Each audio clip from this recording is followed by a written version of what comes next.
Hi there, welcome back to my views and news. Three news stories. Before that, an announcement. After around 30 minutes, I'll be back with live chat.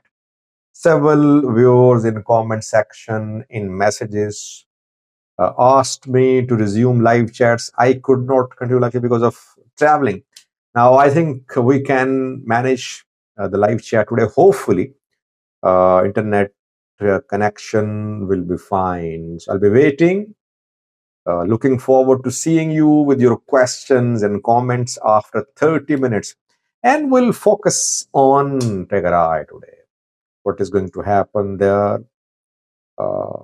And a look at Eritrea and Amhara.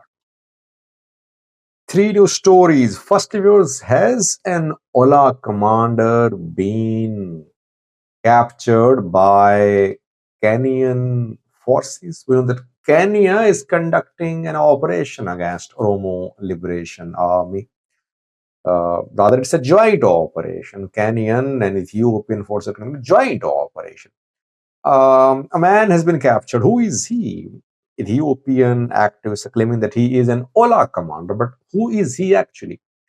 Secondly, viewers, Taye Dandea is back criticizing the Ethiopian government of PM Abiy. This time, a little restrained criticism. The man was put in prison for lashing out at Ethiopian PM a few months ago. He had to be in prison for a few months. He was released. It seems he's back in action. What did he say about PM Abiy's government? Thirdly, viewers, Puntland, Morocco, and Somaliland are three uh, regions and countries where Trump intends to relocate Palestinians to. Is Portland going to welcome Palestinians? Should the decision of welcoming or not the Palestinians in Somalia be made by Portland government or federal government of Somalia? Firstly, viewers, we know that Kenyan and Ethiopian forces are conducting a joint security operation on both sides of Kenya Ethiopia border. Ethiopian forces reportedly have sealed the border on its side. Kenyan forces are conducting operation in Isiolo and Marsabit counties, the counties which are on Kenya Ethiopia border. Ethiopian forces conducting operation in Viale, etc., on its side of the border. Uh, we know that Dwan Hussein, Ethiopian intelligence agency chief, and Kenyan intelligence chief 2 days ago announced that an operation had been launched against Shene. They call Ola Shene. Government wants to strike a decisive blow to Ola because Ola is faced with internal divisions. Some of its commanders have surrendered. Government wants to crush Ola, and Ola definitely does have hideouts in neighboring countries, so like Kenya, South Sudan, and Sudan. Kenyan police has made some arrest in connection with the operation against Ola. Kenya is publicly confirming that it is conducting an operation against criminal elements, including Shine supporters in Marsabit and Isiolo. By the way, Kenya did not allow Jawar to inaugurate his book in Nairobi. After PM Abiy put pressure upon Kenyan authorities, he conducted Ruto. Jawar's book launch ceremony in Nairobi was cancelled, and Jawar had to leave Nairobi. He went to the Netherlands, Germany, and from there, from Europe, he launched his book. Now, at the request of Ethiopian government, Kenya is conducting an operation on its side of the border. Oromos live in large number in Kenya. One arrest has been made, viewers. The man arrested is Saddam Boke. Some Ethiopian news sources are claiming that an Ola commander has been captured by Kenyan forces. Saddam Boke is not an Ola commander. He is a Kenyan, reportedly. Kenyan police has confirmed the arrest of Saddam Boke. Saddam is a community activist, but he's being accused of facilitating the Oromo Liberation Army in Kenya. So, was he working as a facilitator for OLA? It will be clear after investigation. He has been detained, and police has confirmed his arrest. It's not that some major OLA commander has been arrested by Kenyan police. Let's see if he is really facilitating OLA, then the investigation is going to reveal his links and he might disclose information about the hideouts of Roma Liberation Army in Kenya. Ondoa Jangili is the name of this operation, which is being conducted in Isiolo and Marsabit in Kenya. So first, uh, news from Kenya in terms of operation against Ola that Saddam Boke has been arrested. You can see his picture on thumbnail. Um, bald man with no hair. He's Saddam Boke on the thumbnail. Secondly, viewers, Taye Dandea is back in action, a little restrained this time, criticizing the Ethiopian government of PM. Dandea had to serve not a prison sentence, but he was imprisoned. He was not sentenced by a court. Charges were filed, but I think he got bail from a court. And he was released recently.